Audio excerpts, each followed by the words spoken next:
Genuine इंसान जिसमें दिमाग है वो कभी किसी पे शुशु करेगा? वो ऐसे आदमी पे जो बेचारा वैसे ही गरीब है, वो तुम्हारे सामने खड़ा तक तो हो नहीं सकता, तो तुमने क्या मर्दानगी दिखा दी इस तरह की हरकत करके? और इस न्यूज चैनल पर जो भी वक्ता ने कहा वो उसकी अपनी राय है, जिसकी पुष्टि नेशन न्यूज इंडिया नहीं करता। धन्यवाद। नेशन न्यूज इंडिया चैनल में आपका हार्दिक दंडन अभिनंदन स्वागत है। महिला सशक्तिकरण की बात करें तो आज पूरे देश के अंदर, देश को आज़ाद हुए 76 साल होने जा रहे हैं। एक तरफ कहते हैं हम आज़ाद हैं, दूसरी तरफ महिला सशक्तिकरण की बात करें तो आज आंखों में आंसू आते हैं, रोना आता है कि हम किस देश में आज़ाद हैं, हम किस देश की बात कर रहे हैं।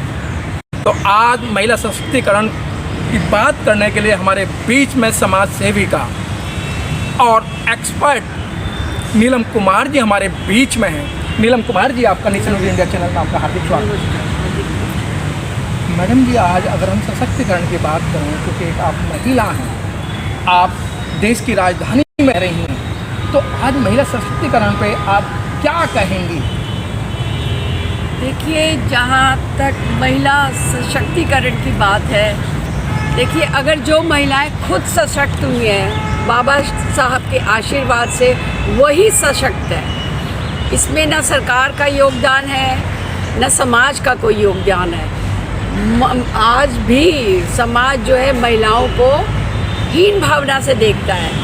वो आज भी इवन जो महिलाएं काम भी कर रही हैं, जो दूसरों को एम्प्लॉयमेंट देती हैं, उनके यहाँ पुरुष काम कर रहे हैं, उनको भी ऐसे देखा जाता है कि ठीक है ना, कोई बात नहीं, उनको क्रेडिट नहीं दिया जाता उसका।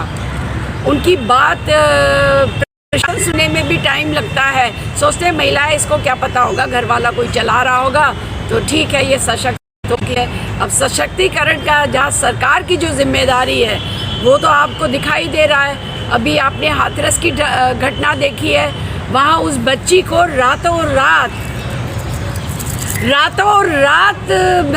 केरोसिन जला के बिना उनके माँ बाप को बताए जला दिया गया। इसका मतलब ये नहीं है कि उसकी अंत्येष्टि हुई है, इसका मतलब ये है कि वो एविडेंस जलाए गए जिससे जो असली वो पकड़े जाते। और वहाँ पुलिस खड़ी हुई थी। बताइए, ये इतनी क्या जल्दबाजी हो रही थी? अगर वो कहते हैं कि दंगे बढ़ जाते, इसका मतलब तुम्हारी नाकामी है पुलिस वालों की, कि उन्हें डर लगता है, वो दंगे संभाल नहीं सकते, वो सक्षम नहीं है। तो ऐसे पुलिस वालों को हटा के जो पुलिस वाले सक्षम है उनको लाइए। अभी आपने देखा था एक एसपी साहब ने दंगा रोका है, मैं क्या से कहाँ की घटना है, यूपी में कहीं की, उनको ट्रांसफ़र कर दिया। जो सशक्त हैं उनको तो ये इधर उधर भेज देते हैं, और जो पुलिस वाले इनके मन मुताबिक काम करते हैं, एंटी सोशल एलिमेंट के मुताबिक काम करते हैं, उनको वो उस जगह पे रखते हैं ताकि दंगे भड़काए जाए। अब दूसरी घटना आप देखिए, सबसे महत्वपूर्ण जो दिल को चीर देती है, दैट इज मणिपुर की घटना है। अब बताइए, इतने लोगों की भीड़ और वो 2 महिलाओं को निर्वस्त्र करके घुमा रही है। क्या प्रशासन को दिखाई नहीं दे रहा होगा? क्या पुलिस वालों को दिखाई नहीं दे रहा होगा? क्या सीएम के पास ये बात पहुंची नहीं होगी? तब ये लोग कहाँ थे? सो रहे थे क्या? अंधे हो गए थे? या कानों में रुई ठूस ली थी और आंखों में तेल डाल लिया था कि जो मर्जी करे पब्लिक, हमें तो होने देना है, हमें तो अपनी राजनीतिक रोटी सेकनी है।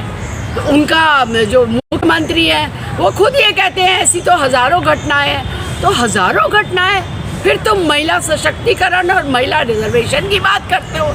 इसका मतलब हज़ारों घटनाएं हो गई और आप सो रहे थे। आपने कहा महिलाएं तो है, क्या हो गया, बेचारी है, कुछ भी होने दो, हमारे को इसका फ़ायदा मिलेगा। तो ये तो हाल है। अभी भी कहाँ पकड़े गए हैं? पकड़े भी गए, पता नहीं पुलिस भी किसको पकड़ती किसको छोड़ती है, इसकी भी हमें कोई जानकारी नहीं है। और आज उन महिलाओं का हाल क्या है, ये सरकार ने पूछा, ये देखा कि वो किस हालत में रह रही है, कितना मुश्किल होगा उनको दोबारा से ज़िंदगी शुरू करना। और हम सब उनके साथ हैं, हम सब उनके साथ हैं। मेरा दिल फटा जा रहा है ये दृश्य देखकर। मैडम, देखा गया है कि मूंछ रखने पर मार दिया जाता है, जूतियों में पानी पिलाया जाता है। हद तो जब होगी मध्य प्रदेश के अंदर एक अपर कास्ट का व्यक्ति और मौजूदा सरकार के अंदर विधायक सरेआम उसके मुंह पर पेशाब करता है। ये तो कुछ घटनाएं क्या, ये इस सरकार में ये घटनाएं बढ़ती जा रही है। मन इतना ख़राब हो रहा है, चारों तरफ नफ़रत की आंधी बह रही है। ये कोई तरीका है? कोई मतलब जेन्युइन इंसान जिसमें दिमाग है वो कभी किसी पे शुशु करेगा? वो ऐसे आदमी पे जो बेचारा वैसे ही गरीब है, वो तुम्हारे सामने खड़ा तक तो हो नहीं सकता, तो तुमने क्या मर्दानगी दिखा दी इस तरह की हरकत करके? और अभी भी जैसे मूंछ नहीं रखने दे, मतलब व्हाट इज दिस इतने सालों के बाद। और ये थोड़ा इस 2014 से पहले थोड़ा सा पट रहा था ये भेदभाव, लेकिन जब से ये बीजेपी सरकार आई है तब से ये भेदभाव और ज़्यादा दिखाई दे रहा है। लेकिन मैडम जो बैड एलिमेंट हैं जिन पर 376 के मुकदमे चल रहे हैं, काफ़ी सारे बीजेपी के कार्यकर्ता बताए जाते हैं, लेकिन मैडम जब वो जेल जाते हैं, जब जेल से छूट कर आते हैं तो उनको मालाओं से स्वागत होता है, ढोल तमाशों से उनकी बारात निकाली जाती है कि बहुत अच्छा काम करके आए। वो तो आपने अभी देखा, बिल्किस बानो बहन जो थी उसके साथ क्या क्या नहीं किया दंगों में, और अब उनको छोड़ दिया गया जितने भी गुनहगार थे। और छोड़ना तो छोड़, उसके बाद उनका स्वागत किया गया है, उनको माला पहनाई गई है, उनको बर्फियाँ मिठाई खिलाई गई है, और उनको पता नहीं शब्द मान सम्मान का कोई शब्द बोला था, मुझे अभी याद नहीं आ रहा, ये किया गया है। ये इनकी संस्कृति है, ये गुजरात की संस्कृति है। क्या गुजरात के डीएनए में ये है कि एक महिला की बच्ची मार दो, उससे गैंग रेप करो, प्रेग्नेंट वुमेन से गैंग रेप करो, फिर उसके दोषी जो पकड़े जाए उनको छोड़ दो, उनका मान सम्मान करो? ये मान सम्मान वाले लोग कौन हैं? ये देशद्रोही हैं, और जब तक ये समाज में रहेंगे ये देश आगे कभी नहीं बढ़ सकता है।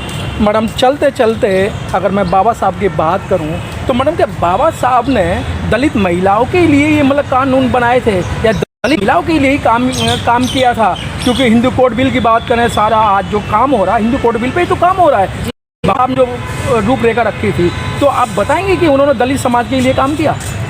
अभी मैं आपको एक बात बता दूं, शायद लोगों ने ध्यान नहीं दिया, कल पार्लियामेंट में अधीर रंजन साहब ने एक मुद्दा उठाया, सबको वहाँ कॉन्स्टिट्यूशन की प्रतियां बांटी गई थी जी, उसमें प्रियम्बल में सेक्युलर शब्द हटा दिया गया है, सोशलिस्ट शब्द हटा दिया गया है। इसका मायने समझता है देश? ये छेड़छाड़ शुरू हो गई है बाबा साहब के संविधान से। सेक्युलर एक बहुत बड़ा शब्द है, सिर्फ कुछ लेटर्स का शब्द नहीं है, इसके मायने हैं। इस देश में हर किसी को मान सम्मान से रहने की आज़ादी है, प्यार मोहब्बत से रहने की आज़ादी है, और बाबा साहब ने कुछ सोच कर इन शब्दों का इंक्लूजन किया था। और ये बाबा साहब ने जो संविधान में महिलाओं को जो रिजर्वेशन दिया है वो उनको सभी दिया है, ये नहीं कि दलित को दिया है या एसटी को दिया है या ओबीसी, उन्होंने सभी महिलाओं को रिजर्वेशन दिया है ताकि वो आगे बढ़ के देश की प्रगति में भागीदारी बन सके। लेकिन मैडम आधी पॉपुलेशन है महिलाओं की, अगर वो घर बैठ जाएंगी तो ये देश आगे कभी नहीं बढ़ सकता। मैडम आपने जो अभी जो रंजन जी की बात की, तो आपने वो देखा था कि जो विवेक ओबरॉय जी हैं तो वो कह रहे थे भाई हम तो संविधान चेंज करने आए हैं, हम तो संविधान चेंज करेंगे। उन्होंने तो ये बिल पास होने से पहले कह दिया था, ये तो आपको आगाह कर दिया था भाई हम ये करने जा रहे हैं। हाँ, आगाह कर दिया था, मुझे मालूम है। उनके कोई मोदी जी के फाइनेंशियल आर्थिक सलाहकार, हाँ, उन्होंने ये कहा था कि अब बदलने का वक्त आ गया है। क्या बदलेंगे? तो उसमें क्या चीज़ इस देश में चेंज हुई है? वही संविधान से देश अब तक चला आ रहा है और सब कुछ ठीक है। आप जो रहे ना, उससे देश की स्थिति खराब हो रही है, जिसका आपने एग्जाम्पल दे दिया। सेक्युलर बदल देंगे, सोशलिस्ट बदल देंगे, ये तो हमारे भारत की आत्मा है। ये दो शब्द, ये शब्द नहीं है, ये आत्मा है, ये विचार है हमारे भारत का, और इसको बदलने का सोचिएगा भी मत। बहुत अच्छी बात कि जिस तरीके से नीलम कुमार जी ने जो बात कही है कि जो संविधान को बदलने की बात कही है, ये पहले ही आगाह कर दिया था विवेक ओबरॉय जी ने, जो मोदी जी के सलाहकार हैं। बाद में कहते हैं कि ये उनके अपने विचार हो सकते हैं, हमारा नहीं हो सकता। मतलब इतनी बड़ी बात कहने पर अभी तक उनके साथ किस तरीके से कार्रवाई नहीं हुई है। यदि किसी हिंदू की बात कर दी होती तो आज वो जेलों की सलाखों के पीछे होता, क्योंकि आम जनता को सोचना होगा अगर आपको अपना बचाव करना है तो संविधान का बचाव होना बहुत ज़रूरी है। अगर आपने संविधान नहीं बचा तो देश नहीं बचेगा, यदि आपने अपना संविधान नहीं बचाया तो आप नहीं बचोगे, यदि आपने संविधान नहीं बचाया तो मेरी यहाँ की बहन बेटियाँ सुरक्षित नहीं होंगी। अगर आप सुरक्षित हैं तो संविधान की वजह से हैं। कैमरामैन गौतम के साथ मनोज, दिल्ली से। मैडम बहुत बहुत धन्यवाद।